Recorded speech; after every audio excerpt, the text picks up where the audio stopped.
Hello जी, क्या हाल चाल है। So welcome back to my channel. आज मैं आपको द साउंड ऑफ मैजिक का पार्ट 2 एक्सप्लेन करने वाली हूँ। तो अगर आप मेरे चैनल पे नए हैं, चैनल को सब्सक्राइब नहीं किया है तो जल्दी से चैनल को सब्सक्राइब कीजिए। तो चलिए चलते हैं अपने एक्सप्लेनेशन की ओर।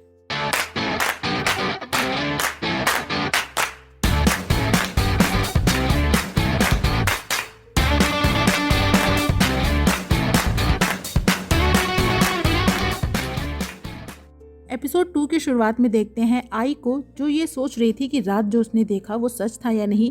और तभी उसके पास आता है ई डोंग, जो कहीं ना कहीं अब आई को लाइक करने लगा है और उससे बात करने की कोशिश करता है। पर आई तो अपनी सोच में इतनी गुम होती है कि उसकी बात पे ध्यान भी नहीं देती। नेक्स्ट सीन में क्लास में टीचर एक स्टूडेंट जिसका नाम है हा यून, उसके बारे में पूछते हैं, जो काफ़ी दिनों से स्कूल नहीं आ रही थी पर किसी को उसके बारे में कुछ पता नहीं था। क्लास के बाद ई डोंग अपनी एक बुक वहीं पे फेंक देता है, क्योंकि अब उसे उसकी ज़रूरत नहीं थी। तो आई उसे अपने पास रख लेती है। फिर वो आती है उस स्टोर में जहाँ पे वो पार्ट टाइम जॉब करती थी, जहाँ वो एक लड़के से मिलती है जो अब वहाँ काम करता है और आई को बताता है कि लास्ट टाइम ओनर को उससे बात करते देखा गया था, उसके बाद से वो गायब है। और ये बात आई को अजीब लगती है, इसलिए वो फिर से आती है उस थीम पार्क में, जहाँ उसे ईगल तो नहीं मिलता पर एक तोता मिलता है जो उसे अगली बोलता है। और ये भी कि मैजिशियन ने बॉस को यानी स्टोर ओनर को गायब कर दिया है, क्योंकि वो अच्छा आदमी नहीं था। और ये बात वो कई बार बोलता है। तो आई डर के वहाँ से चली जाती है। वहीं उस पार्क में हम हाना और उसकी फ्रेंड को भी देखते हैं, जो वहाँ अपने यूट्यूब चैनल के लिए व्लॉगिंग कर रही थी और वो लोगों को बताना चाहती थी इस थीम पार्क की सच्चाई के बारे में।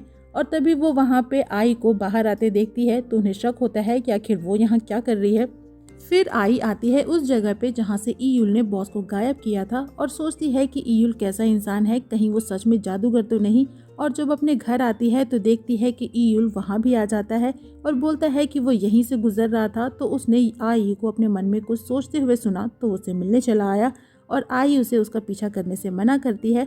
और उसकी बहन यूई बोलती है कि उसके ड्रेस से लोग उसे जादूगर समझेंगे।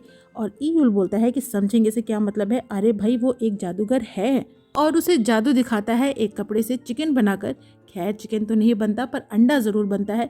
और आई उसे बाहर निकालती है, लेकिन तभी वहाँ कुछ क्रेडिटर्स आते हैं जिनसे आई के फादर ने पैसे लिए थे और उससे उसके डैड के बारे में पूछते हैं। पर आई को भी नहीं पता होता कि उसके डैड कहाँ पे हैं। और वो क्रेडिटर्स जब ईयुल को वहाँ पे देखते हैं तो उन्हें लगता है कि वो भी आई से अपने पैसे लेने आया है। और फिर वो आई के साथ बदतमीजी करने लगता है। तो ईयुल उसे रोकता है और बोलता है कि अगर वो आई से पैसे मांगने आया है तो उसे सिर्फ पैसे के बारे में बात करे, ना कि उसके डैड के बारे में, जिसके बारे में खुद आई को भी नहीं पता। और उसे धक्का देता है और आई से पूछता है कि वो क्या चाहती है।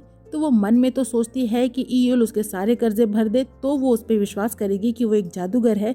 पर फिर उससे बोलती है कि वो उन क्रेडिटर्स को गायब कर दे, जिसके बाद ईयुल उस क्रेडिटर को बोलता है कि वो सारे पैसे दे देगा और प्लेइंग कार्ड के बंडल को पैसों का बंडल बना देता है, जो देखकर क्रेडिटर बहुत खुश होता है। पर ईयुल ठहरा जादूगर, बिना जादू दिखाए वो कैसे रहेगा। तो वो उन पैसों के बंडल को बॉम्ब की तरह आग लगाकर हवा में उछाल देता है, जो ऊपर जाकर ब्लास्ट करता है और ऐसा लगता है कि आसमान से पैसे बरस रहे हैं, जो देखकर आई बहुत खुश होती है। पर देखती है कि ये सारे नोट नकली हैं और जल्दी ही क्रेडिटर को भी ये बात पता चलती है, जिसके बाद होना क्या था, वो ईयुल को पीट देते हैं और आई से बोलते हैं कि जब भी उसे उसके डैड के बारे में पता चले वो उन्हें इन्फॉर्म करे, और वहाँ से चले जाते हैं। और आई ईयुल को देखती है जिसे बहुत चोट आई थी और वो बोलता है कि वो फिर से सक्सेसफुल हो गया, उसने क्रेडिटर्स को गायब कर दिया। और आई से पूछता है कि क्या वो फिर से उससे मिलने आएगी, वो उसे मैजिक सिखाना चाहता है। पर आई मना करती है। तो ईयुल बोलता है कि वो ज़रूर आएगी, क्योंकि वो उसके मैजिकल स्पेल के कंट्रोल में है। पर आई बोलती है कि वो आगे से फिर कभी उससे ना मिले। लेकिन यहाँ ईयुल फिर से बॉलीवुड मूवी की तरह गाना गाने लगता है और उसके साथ आई भी। बेसिकली गाना यही था कि ईयुल उसकी हेल्प करना चाहता है, बट आई को किसी की हेल्प नहीं चाहिए। उसे लगता है कि उसकी लाइफ ऑलरेडी मेसी है और अगर वो ईयुल की हेल्प लेगी तो वो और मेसी हो जाएगी। नेक्स्ट डे क्लास में टीचर फिर से उस मिसिंग लड़की के बारे में पूछते हैं और बोलते हैं कि कोई भी जानकारी मिलने पर उनके साथ ज़रूर शेयर करें। और यहाँ हम उस लड़की की मॉम को भी देख पाते हैं। क्लास खत्म होने के बाद ई डोंग आई के पास उसकी वही बुक देखता है जो उसने फेंक दी थी, बट इस बात को इग्नोर करता है क्योंकि वो आई के फाइनेंशियल कंडीशन को समझता है। और फिर ढेर सारी बुक्स निकाल कर टेबल पर रखता है और आई से बोलता है कि अगर वो चाहे तो इनमें से कोई भी बुक बोरो कर सकती है। और तभी हाना क्लास में आती है और व्लॉगिंग करने लगती है, जिसमें वो आई को भी रिकॉर्ड करती है और उसे सुनाते हुए बोलती है कि वो उस पार्क और मैजिशियन की सच्चाई सबके सामने लाकर रहेगी। पर आई उसकी बात को इग्नोर करती है और ई डोंग से उसके साथ लाइब्रेरी चलने को बोलती है, जो सुनकर तो भाई साहब का दिल गार्डन गार्डन हो जाता है। हाय रे, खुशी तो देखो बंदे की, दिल ना बाहर आ जाए। नेक्स्ट सीन में हाना अपनी फ्रेंड के साथ उस पार्क में आती है, उस जगह जहाँ पे ईयुल रहता है, और उन्हें भी वहाँ पे वो तोता मिलता है, पर वो उनसे बात नहीं करता। पर हाना उसे अपने व्लॉग में रिकॉर्ड करने के लिए एक छड़ी से उसे परेशान करती है ताकि वो कुछ बोले। तभी वहाँ पे ईयुल आता है, जो गुस्से में उसे देखता है, और ये सीन यहीं पे कट होता है। इधर आई और ई डोंग को लाइब्रेरी में देखते हैं, और ई डोंग की हालत तो पूछो मत, बेचारा फुल और नर्वस होता है और म्यूजिक सुनता है और आई को भी सुनाता है। और हम देखते हैं कि आई खुद को एक फिल्म में इमेजिन करती है ई डोंग के साथ, जहां वो उसके लिए गिटार प्ले करता है और गाना गाता है, लाइक पहला नशा।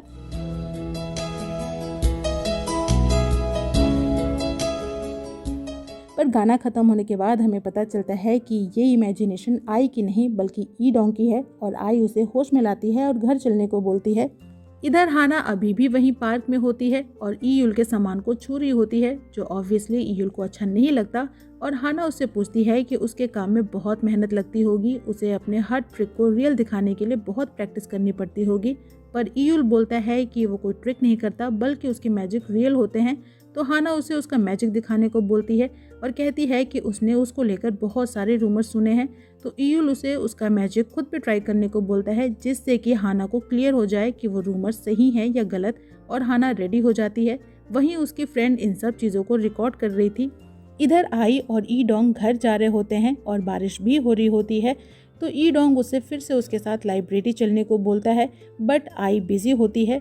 तो वो अचानक से उससे डेट करने को पूछता है, और ये प्रपोजल अचानक से सुनकर आई शॉक होती है और कहती है कि वो उसे डिसलाइक नहीं करती, पर उसे समझ नहीं आ रहा कि वो रिप्लाई क्या दे, और अभी वो इस कंडीशन में नहीं है कि किसी को डेट कर सके।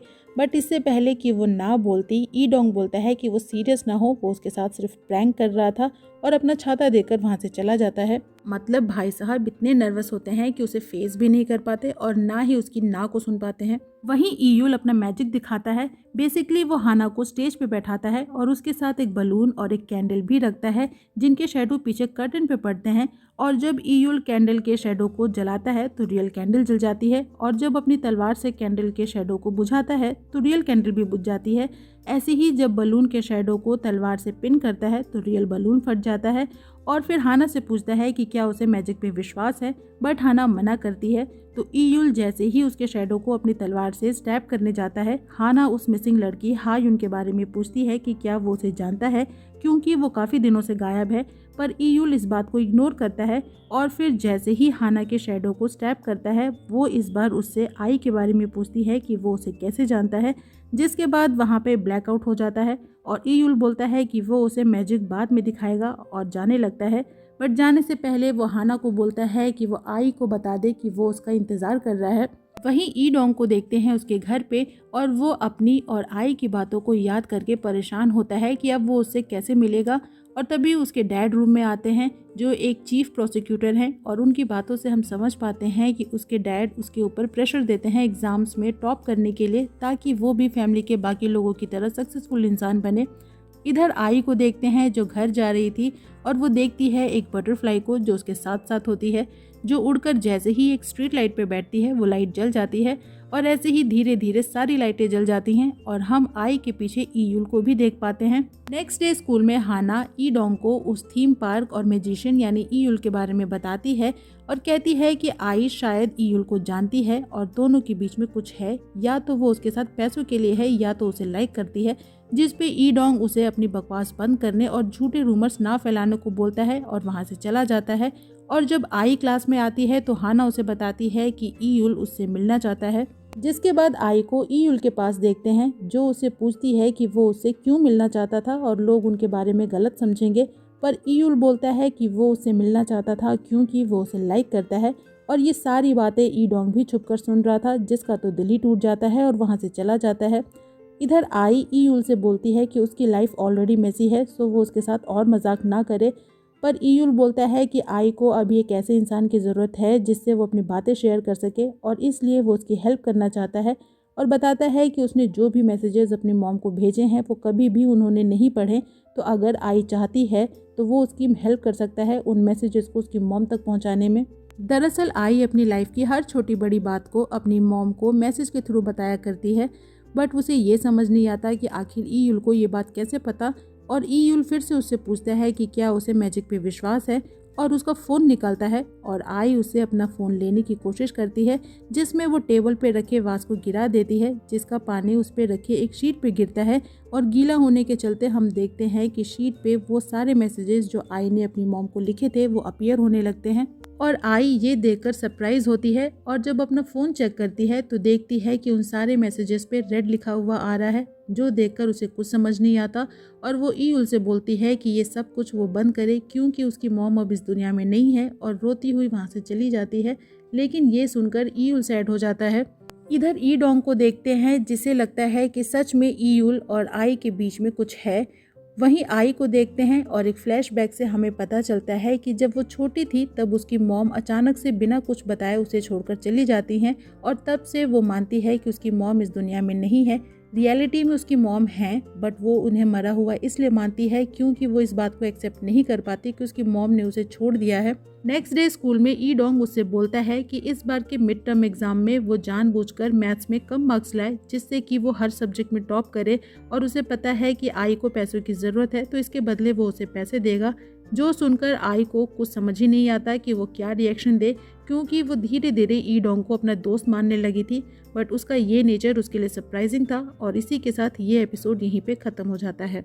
तो इसी के साथ एपिसोड 2 की एक्सप्लेनेशन यहीं पे होती है ख़त्म। आपको एक्सप्लेनेशन कैसी लगी कमेंट सेक्शन में ज़रूर बताइएगा। वीडियो अच्छी लगी तो वीडियो को लाइक कीजिएगा, फ्रेंड्स के साथ शेयर कीजिएगा, और मुझे इनकरेज करने के लिए मेरे चैनल को ज़रूर सब्सक्राइब कीजिएगा। मैं आपसे मिलूंगी नेक्स्ट वीडियो में नेक्स्ट एक्सप्लेनेशन के साथ। तब तक अपना खूब सारा ख्याल रखिए। सायोनारा।